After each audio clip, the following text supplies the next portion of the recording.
Hi friends, అస్సలాము అలైకుం, నమస్తే. అందరూ ఎలా ఉన్నారు? Welcome to my YouTube channel Begums kitchen. ఈ రోజు మనం చేయబోతున్నాం రొయ్యలు గోంగూర పులుసు. మరెందుకు ఆలస్యం, స్టార్ట్ చేసేద్దామా? గోంగూరని ఒక 2 to 3 టైమ్స్ బాగా వాష్ చేసుకొని ఇలా జల్లెడలో ఉంచుకోండి.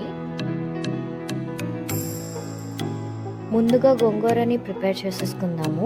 నేను ఇక్కడ 6 to 7 గ్రీన్ చిల్లీ, 5 చిన్న టొమాటోలు, ఒక మీడియం సైజ్ ఆనియన్ని తీసుకున్నాను. ఇప్పుడు ఒక కుక్కర్ని తీసుకొని మనం కడిగి ఉంచుకున్న గోంగూరని దీంట్లో యాడ్ చేసుకోండి.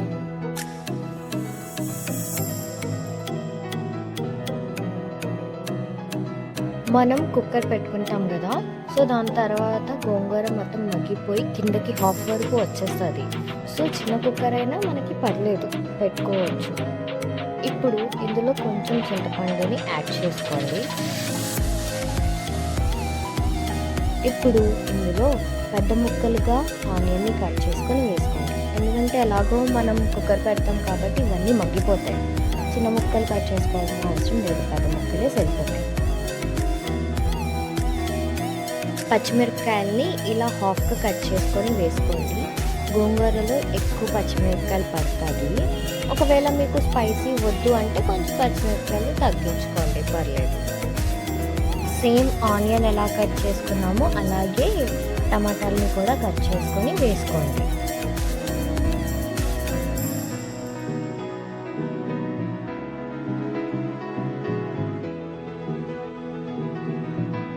ఇప్పుడు కొంచెం ఉప్పుని యాడ్ చేసుకోండి, కొంచెం కారాన్ని యాడ్ చేసుకోండి, ఇంకా 1 టేబుల్ స్పూన్ పసుపుని కూడా యాడ్ చేసేసుకోండి.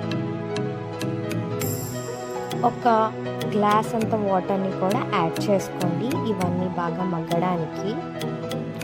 ఇప్పుడు మూత పెట్టుకొని హై ఫ్లేమ్లోనే ఒక 3 విజిల్స్ వచ్చేంత వరకు ఉంచుకోండి. 3 విజిల్స్ సరిపోతాయి దీనికి. 3 విజిల్స్ అయితే కంప్లీట్ అయిపోయింది. ఇప్పుడు చల్లార్చడానికి పక్కన ఉంచేసుకోండి. ఇది చల్లారే లోపల రొయ్యల్ని కూడా ప్రిపేర్ చేసేసుకోండి.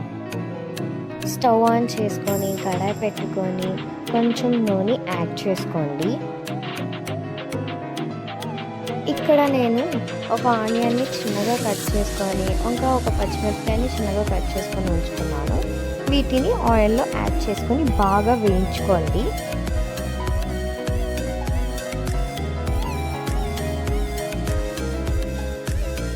ఆనియన్స్ త్వరగా మగ్గడానికి నేను ఇక్కడ కొంచెం సాల్ట్ని యాడ్ చేస్తున్నాను. కొంచెం యాడ్ చేయండి, ఓన్లీ మగ్గడానికే.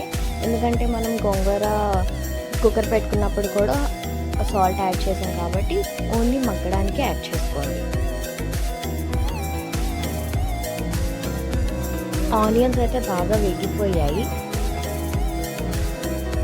ఇప్పుడు 1 స్పూన్ అల్లం వెల్లుల్లి పేస్ట్ని యాడ్ చేసుకొని దీని పచ్చివాసన పోయేంత వరకు ఒకసారి కలుపుకోండి. ఇప్పుడు కాస్త రెడ్ చిల్లీ పౌడర్ని యాడ్ చేసుకోండి, కొంచెం గరం మసాలా, కొంచెం ధనియాల పౌడర్ని యాడ్ చేసుకొని బాగా మిక్స్ చేసుకోండి. ఇప్పుడు ఇందులో కడిగి ఉంచుకున్న రొయ్యల్ని యాడ్ చేసుకొని ముక్కలకి మసాలా అంతా బాగా పట్టేలాగా కలుపుకోండి. ఇవి ఫ్రై అయ్యే లోపల మన గోంగూరని కూడా ఒకసారి చూసేసుకుందాము.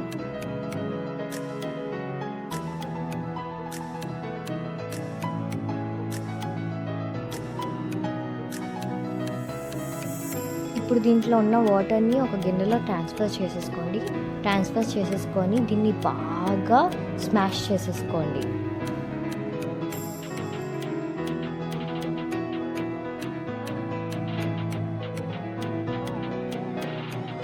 మన గోంగూర మెత్తగా అయితే స్మాష్ అయిపోయింది. ఒకసారి రొయ్యల్ని కూడా చెక్ చేసేసుకుందాము, ఫ్రై అయిందో లేదో. రొయ్యలైతే బాగా ఫ్రై అయిపోయింది. ఇప్పుడు దీంట్లో కొంచెం వాటర్ని యాడ్ చేసుకుందాము, అంటే కొంచెం గ్రేవీలా వచ్చేలాగా. చూసారా, ఇలా కొంచెం నూనె తేలి గ్రేవీలాగా వచ్చింది. ఇప్పుడు దీనిలో మనం ఇందాకలా స్మాష్ చేసి ఉంచుకున్న గోంగూరని యాడ్ చేసుకొని బాగా 2 కలిసేలాగా మిక్స్ చేసుకుందాం. ఇలా ఒక చిన్న బాయిల్ వచ్చేంత వరకు ఉంచుకుంటే చాలు. ఒక్కసారి కలిపేసుకొని స్టవ్ ఆఫ్ చేసి ఒక బౌల్లో సర్వ్ చేసుకోండి. అంతే, మన రొయ్యలు గోంగూర పులుసు ఈజ్ రెడీ. వండండి, తినండి, ఎంజాయ్ చేయండి. వీడియో నచ్చినట్టయితే లైక్ చేయండి, షేర్ చేయండి, కామెంట్ చేయండి, సబ్స్క్రైబ్ కూడా చేయండి. Thanks for watching.